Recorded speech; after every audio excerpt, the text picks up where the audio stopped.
Halo teman-teman investor, apa kabar semuanya? Kembali lagi bersama saya Rifan Kurniawan. Dan di video ini, saya mau sharing mengenai cara lapor realisasi dividen supaya dividen saham yang kamu terima bisa bebas pajak. Nah, kalau kalian pengen tahu selengkapnya, stay tune terus di video ini.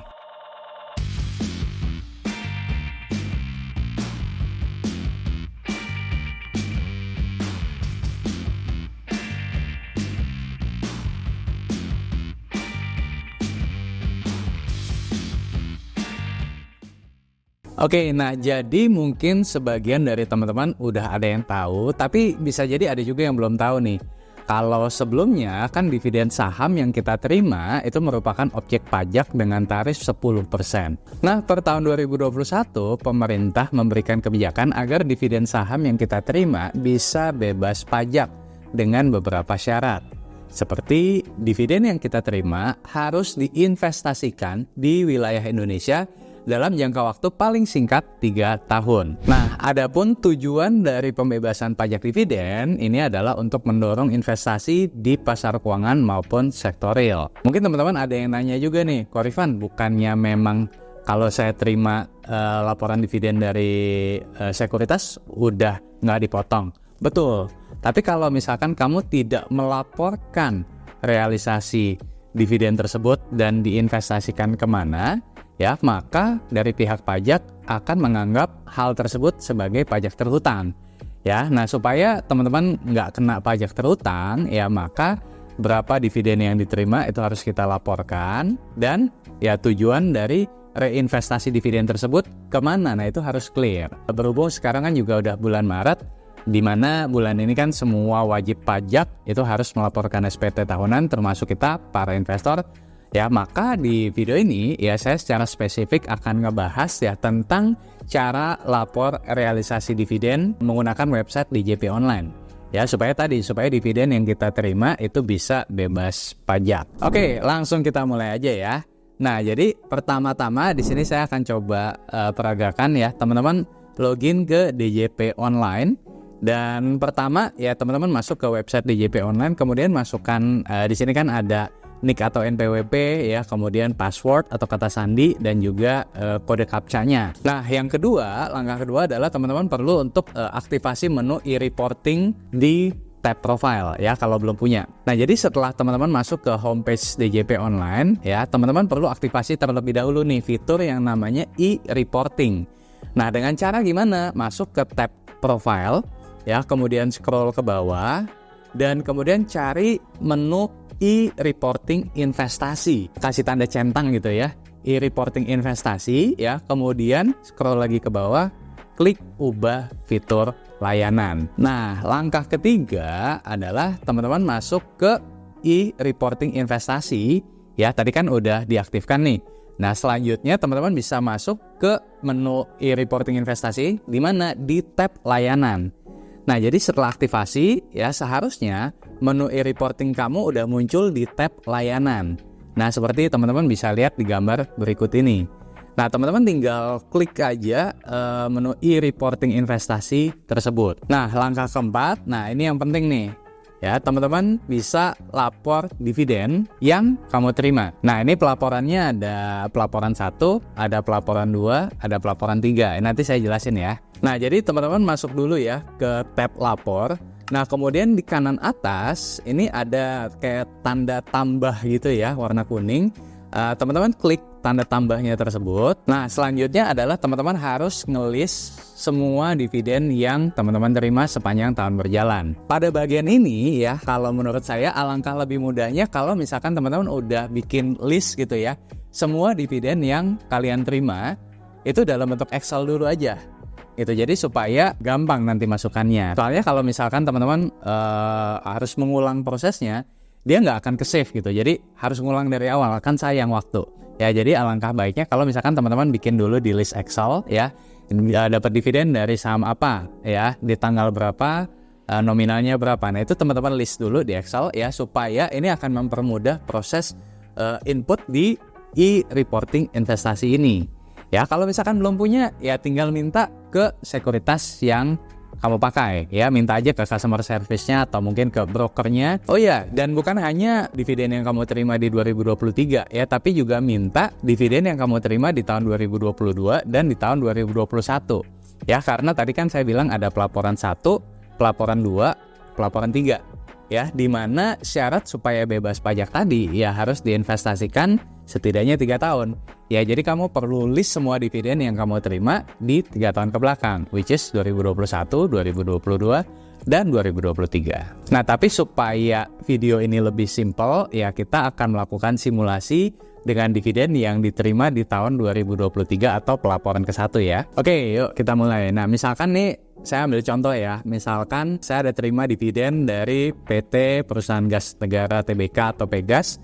Ini nominalnya adalah 109,8 juta dengan payment date itu di 27 Juni 2023. Nah, anyway, disclaimer dulu ya bahwa contoh kasus Pegas ini bukan rekomendasi saham jual atau beli, bukan ya, melainkan ya kita ingin edukasi terkait dengan proses pelaporan realisasi investasi dari dividen yang kita terima. Oke, nah balik lagi ke topik kita. Nah, di sini kita masukin nih data dividen yang kita terima tadi ya ke dalam DJP online. Ada beberapa menu yang perlu kamu isi di sini ya.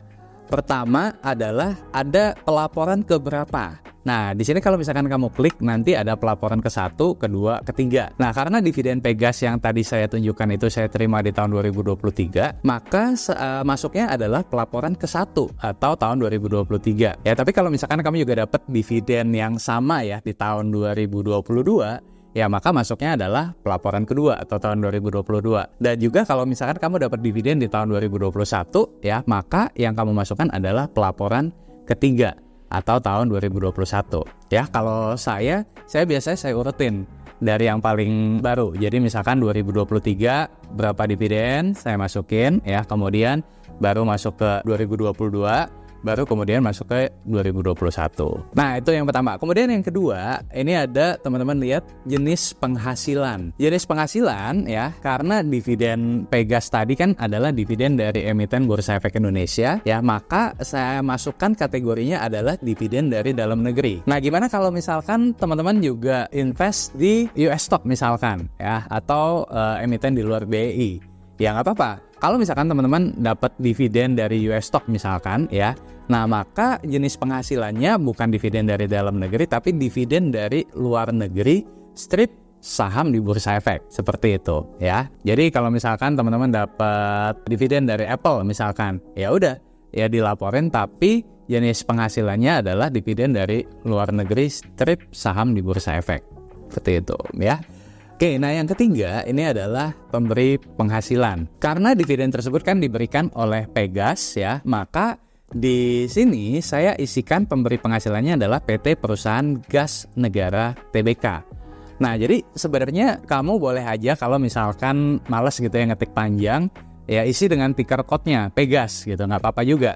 Tapi kalau saya pribadi ya supaya rapi, saya lebih suka isi lengkap dengan nama PT-nya. Nah, lanjut keempat ya. Ini ada tanggal diterima. Nah, tanggal yang dimasukkan di sini ini bukan tanggal come date ya, bukan tanggal come date, bukan tanggal ex date ya. Tapi yang dimasukkan di sini adalah payment date-nya. Ya, jadi tanggal di mana dividen tersebut dicairkan dan masuk ke RDN kamu. Jadi kalau misalkan gini, emiten ini bagi atau come date-nya adalah 1 Maret gitu ya, tapi kemudian payment date-nya adalah di 14 Maret, ya maka yang kamu isikan adalah 14 Maret.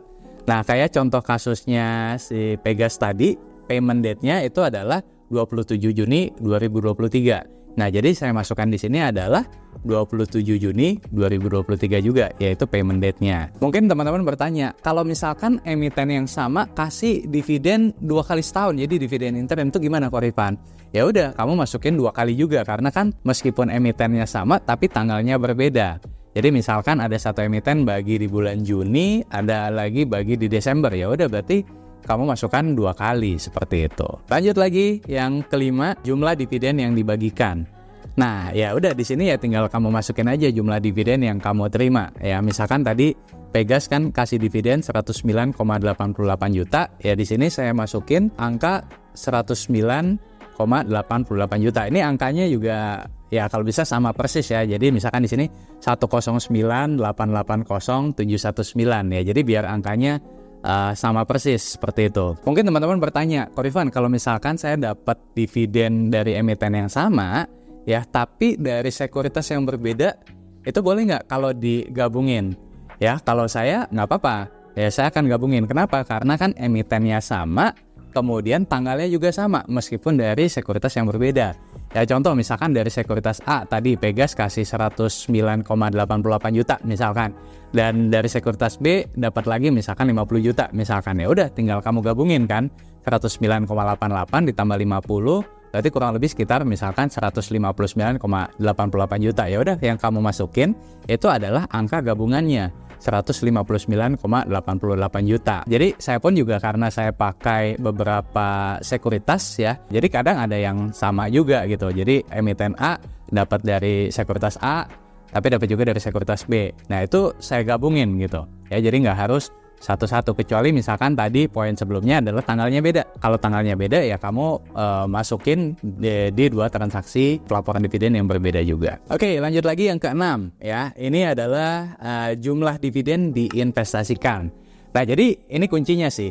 Jadi kalau misalkan kamu pengen dividen yang kamu terima itu bebas pajak, jumlah dividen yang diinvestasikan itu juga harus dengan nominal yang sama. Ya misalkan tadi saya dapat dividen dari Pegasnya 109,88 juta, ya maka untuk jumlah dividen diinvestasikan, ya saya juga masukkan dengan nominal yang sama, yaitu 109,88 juta. Nah di sini maksudnya apa? Di sini maksudnya kalau angkanya sama, itu artinya kamu komit gitu bahwa 100% dividen yang kamu terima tadi akan diinvestasikan kembali. Ya, tapi kalau misalkan nih dari 109,8 juta kamu cuma komit 50%. Ya, berarti kan 50%-nya lagi ya akan kena pajak gitu. Jadi pajak terutang.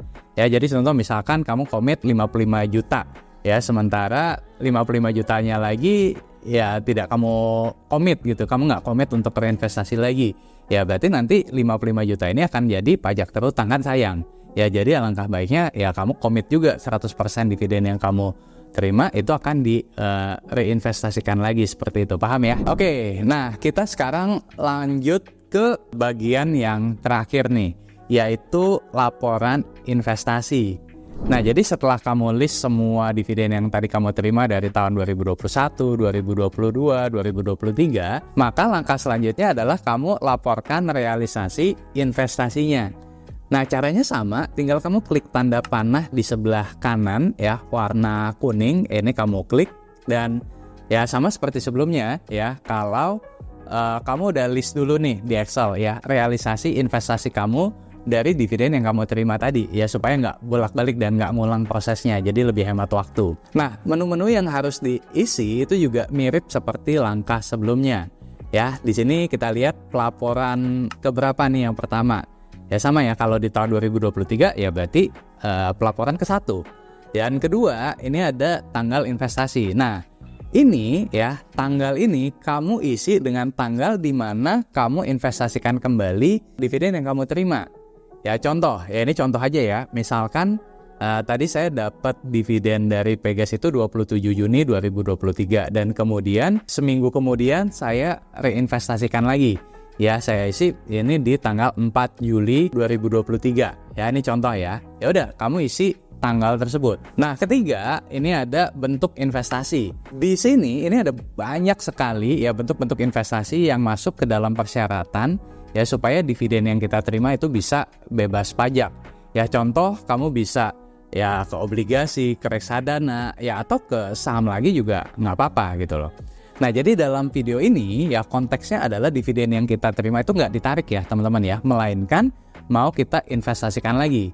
Ya, dan dalam video ini konteksnya adalah kita investasikan lagi ke dalam bentuk saham.